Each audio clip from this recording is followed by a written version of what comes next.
I'll probably never forget the times that I got caught choking the chicken when I was a kid, because as far as I can remember, I got caught 3 times. I used to hate when somebody will walk in my room while I'm in a boxing match with my Vienna sausage and it'll just cancel the whole show. At some point, you gotta start thinking ahead of the game and put these niggas to night-night before they see the good, the bad, and the ugly in your browser history. Like, that happened so consistently that I had to start hiding behind doors like Solid Snake and come around the corner and the medics would have had to carry him out on a stretcher. The investigators would have probably been at my doorstep like, "Sir, where were you at 3 a.m. on March?" Hey, calm down, my brother. I got a fresh $1 bill with your name on it. My brother, you working with them people?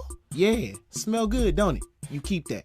Wakanda forever. I remember the second time I ever got caught, and I don't remember the exact age I was, but I do know that this happened between the age of 15 and 14. My parents threw a barbecue that day. They invited all our kinfolk. The birds were chirping, the ribs were on the grill, grown folks dancing and sipping on that. Yeah, what you know about that? Back then, I wasn't really a social person, even if family was around, so I tried my best to avoid socializing with everybody. Social anxiety was something I struggled with heavily growing up, so every time I talked to somebody that I wasn't comfortable with, I'd be trying to overcome my anxiety and be negotiating with it like, "This is madness!" And my anxiety would be like, "Madness. This is Sparta!" My social anxiety was so bad that as soon as the cookout started, I would go get some food from the food table, eat it real quick, and then dash back up to my room without saying much to my peoples. And I'm somewhat glad I did, because I didn't know if I could keep my appetite in check after seeing my grandmas and great aunties scrub the ground for hours. I was pretty successful at slaying the dragon and not getting caught after I got caught the first time, so at this point, stroking the rod had become a consistent thing to me, a routine, maybe even an addiction per se. Like, you could have put crack, cigarettes, or really any addictive drug in front of me, and I still would have chose the hub over everything. And that mindset really affected me because I was a really impatient individual. So when something delayed my time with the hub, it made me want to do it even more, which in this case was the cookout. I get to my room and I'm agitated because these mortals are slowing me down from my hand meeting my hammer. But then I thought to myself, my room's upstairs, nowhere near the backyard, which is downstairs across the house, so I doubt anyone would have the audacity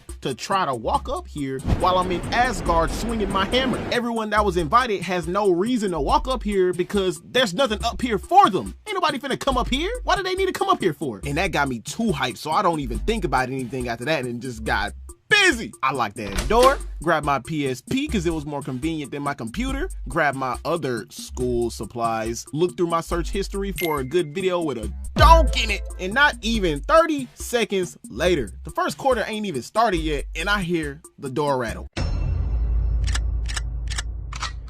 Bruh, it happened so fast that I didn't even think about closing my screen. I just jumped up and went straight to the door out of fear and opened it without thinking just to see the person I didn't expect. My uncle.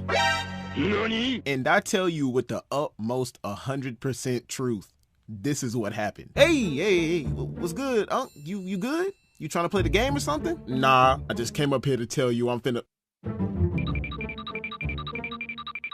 I was trying to throw him off by sitting in front of the PSP screen sitting on my bed so he wouldn't see it, but I wasn't doing a good job because he can still see it. I just came up here to tell you I'm finna leave. You good? Yeah. I'm fine. Just watching some TV, about to go to sleep, you know.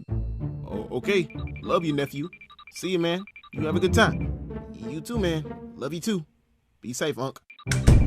You know what makes this even more awkward? A year later, on family vacation at the beach, my uncle told me that he knew I was doing it that day, but didn't want to say nothing because he's been there and done that.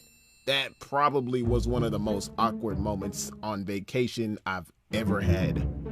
Hands down. Moral of the story, people's true colors come out when nobody's around, and whatever you do in the dark will eventually come to light.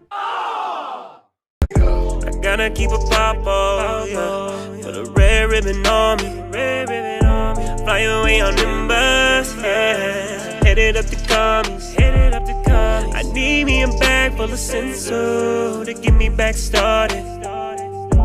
You don't even know what I've been through, the strain is hyperbolic.